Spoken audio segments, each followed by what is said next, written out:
আসসালামু আলাইকুম। আজকের ভিডিওর মূল আলোচনা কবরের আযাব হওয়ার কারণ।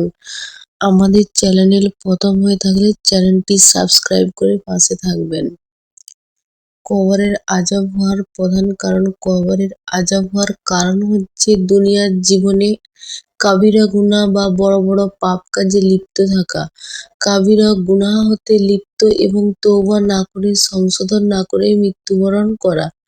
হাদিসে বিশেষ দুটি কারণ উল্লেখ করা আছে যে দুইটি পাপ মানুষকে ছোট মনে করে, কিন্তু অনেকে এই দুইটি পাপ কাজের কারণে আযাব দেয়া হবে।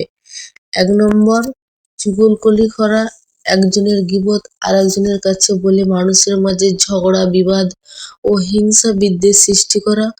২য় নম্বর হচ্ছে পেশাবের অপবিত্রতা থেকে সমাধান না থাকা।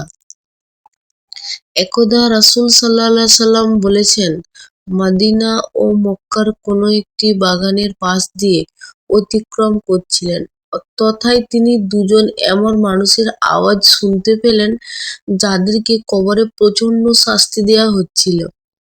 রাসূল সাল্লাল্লাহু আলাইহি সাল্লাম বললেন, তাদেরকে আযাব দেয়া হচ্ছে অথচ বড় কোনো অপরাধের কারণে আযাব দেয়া হচ্ছে না।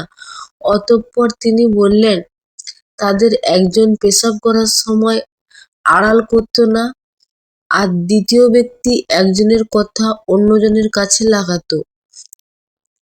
একদা কাতাদা রাহিমাহুল্লাহ বলেন, আমাদেরকে বলা হয়েছে কবরের আযাবের 1/3 হবে গীবতের কারণে, 1/3 পেশাব থেকে সমাধান না থাকার কারণে এবং 1/3 চুগলখড়ির কারণে।